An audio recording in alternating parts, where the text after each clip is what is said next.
Hello guys, pag-usapan lang natin ang breaking news. May pasabog nga naman kasi ang balita. Relasyon ni Catherine Bernardo kay Mayor Mark Alcala, sobrang OA na. Laging bantay si Tita Min. Wow, grabe, no? Laging nandyan si Tita Min para bantayan umano ang kilos ni Mayor Mark Alcala para kay Catherine Bernardo. Kaya nga naman pala si Mami Min Bernardo ay tinignan ang account ni Mayor Mark Alcala. Ibig sabihin, gusto niya makita or makilala si Mayor Mark Alcala.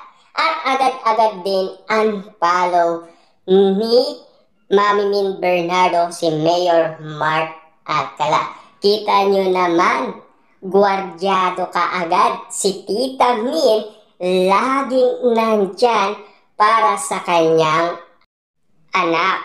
Ibig sabihin lang ito, ingat na ingat talaga si Tita Min para kay Catherine Bernardo. Papaano nga naman kasi naranasan na ni Catherine Bernardo ang iwalayan. Lalong-lalo na kasi takot na si Tita Min masaktan pa si Catherine Bernardo. Lalong-lalo na kasi ngayon, marami umanong kumakalat ang pagiging sabongero ni Mayor Mark Alcala. Kanya-kanyang reaction nga naman kasi ang mga netizens at mga sausawerang kapitbahay, lalong-lalo na ang mga Dilulu fans. Pero take note meron daw isang kaibigan, si Catherine Bernardo, nag-follow umano kay Mayor Mark Alcala. At ang sinasabi si Catherine Bernardo daw at Mayor Mark Alcala ay magkamukha na sa isa't isa. Ganyan ba talaga ang umiibig? Ganyan ba talaga ang soulmate? At nakita na nga ba ni Catherine Bernardo ang kanyang soulmate, si Mayor Mark Alcala na ba yun? Pero ano nga ba talaga ang katotohanan? Na alam naman natin hindi pa sinasagot ni Catherine Bernardo si Mayor Mark Alcala. Hanggang date muna sila kasi nandyan si Tita Min Bernardo. Baka sakali nga naman kasi hindi magustuhan ni Mami Min Bernardo si Mayor Mark Alcala. Kasi nandyan siya lagi siyang nagbabantay. Lalong-lalo na kasi babae ang sa kanya. Siyempre, mahirap nga naman yun, di ba? Kaya nga naman kasi ingat na ingat siya. At lalong-lalo na meron tayong napapabalitaan patungkol pa sa kaugalian ni Mayor Mark Alcala. Ayon kasi sa iba at sa balita ni Christopher Min, cheater daw si Mayor Mark Alcala. Yan kasi ang malinaw na mga balita. At lalong-lalo na, ayon pa sa balita, Catherine Bernardo at Mayor Mark Alcala lantaran na ang relasyon. Paano na daw si Daniel Padilla? Wow, grabe ha. Nananahimik si Daniel Padilla. Na alam naman natin, busy si Daniel Padilla. At huwag ninyong kakalimutan, sa July 20, may ganap si Daniel Padilla sa ibang bansa.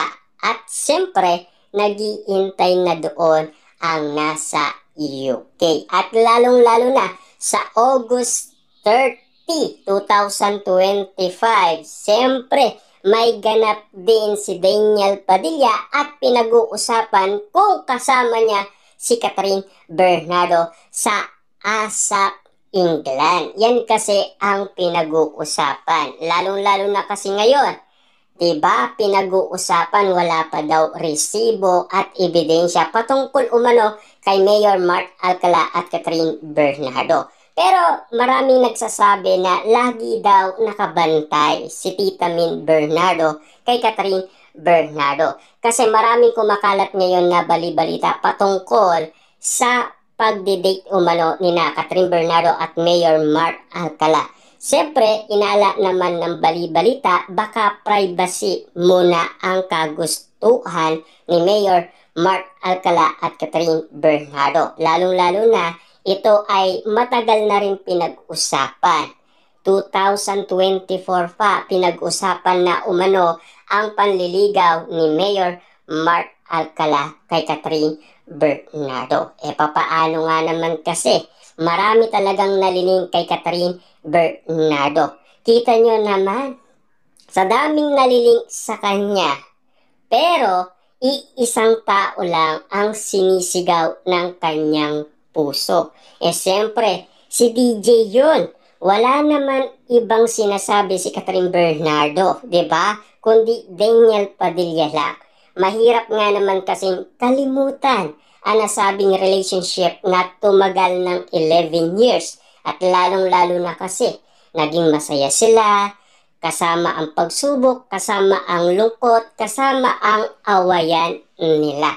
Lalong-lalo na kasi, siyempre, tinutulungan sila ni Tita Min Bernardo para nga naman kasi magtagal sila. Ang dami nga naman kasi naging adlang sa relationship ni na Catherine Bernardo at Daniel Padilla. Kita nyo naman, hanggang ngayon, napapag-usapan pa rin ang iwalayan. Siyempre, magdadalawang taon na at hindi lang natin alam kung ano na ang mangyayari. Mag-intay-intay lang tayo ng ganap.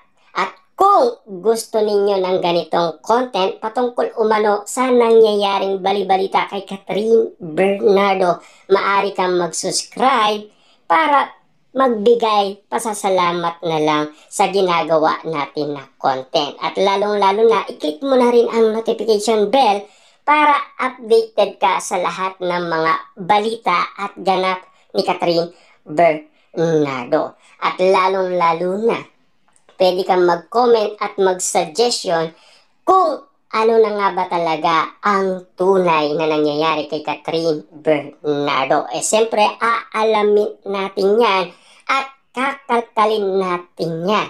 At huwag mo na rin kalimutan mag-share at mag-like kung sakasakali ang mga friend mo or mga kapitbahay ay nag-aanap ng ganap ni Catherine Bernardo. Diba?